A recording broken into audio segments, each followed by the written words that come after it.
यदि आप हमारे चैनल के सभी गाने को पसंद करते हैं तो डीडी प्रोडक्शन हाउस के यूट्यूब चैनल को लाल बटन दबा के सब्सक्राइब करें और घंटी के निशान को जरूर दबाएं।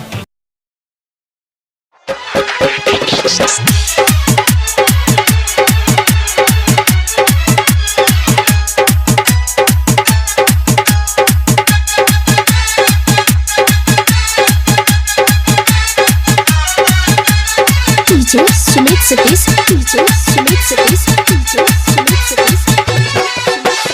Rayman, presented by DD production house Sakri.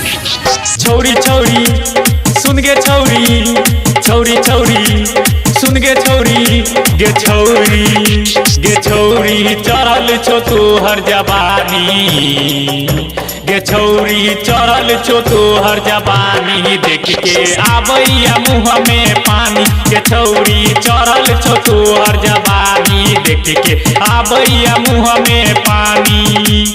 छौरी छौरी गे सुन गे छौरी, गे छौरी गे छौरी गे छौरी गे छौरी चढ़ल छो तू हर जवानी, गे छौरी चढ़ल छो तू हर जवानी, देख के आबैया मुँह में पानी, गे छौरी चढ़ल छो तू हर जवानी, देख के आबैया मुँह में पानी। छौरी छौरी गे सुन गे छौरी, छौरी छौरी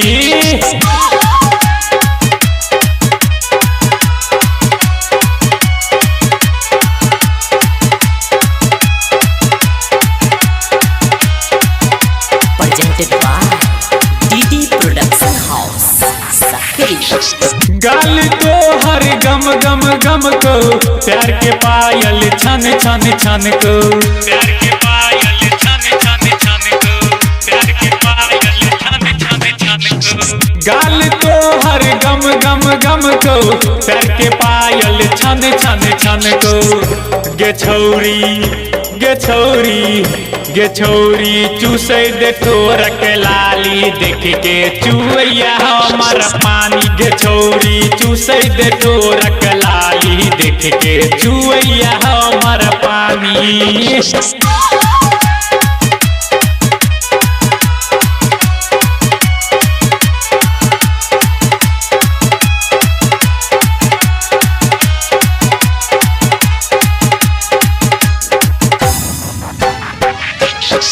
नाक में नथिया देबो कान में बाली, हमर तू छौरी बन जो घर वाली, हमर तू छौरी बन जो घर वाली, हमर तू छौरी बन जो घर वाली। नाक में नथिया देबो कान में बाली, हमर तू छौरी बन जो घर वाली।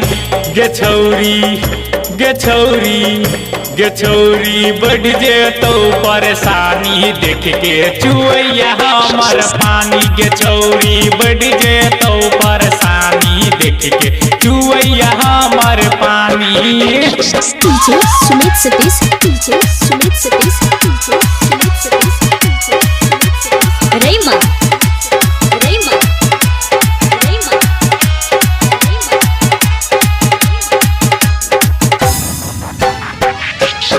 राइटर सुनील अपना गाम लो जे तो, बिट्टू मालांगी आगे दुल्हन बने तो, बिट्टू मालांगी आगे दुल्हन बने तो, बिट्टू मालांगी आगे दुल्हन बने तो। पप्पू ननकू अपना गाम लो जे तो, बिट्टू मालांगी आगे दुल्हन बने तो। गे छौरी गे छौरी गे छौरी करे ने तू मना मानी, देख के चुवैया हमर पानी, गे छौरी करे ने तू मना मानी, देख के चुवैया हमर पानी। Recording by DD production house Sakri 97 084 45 722।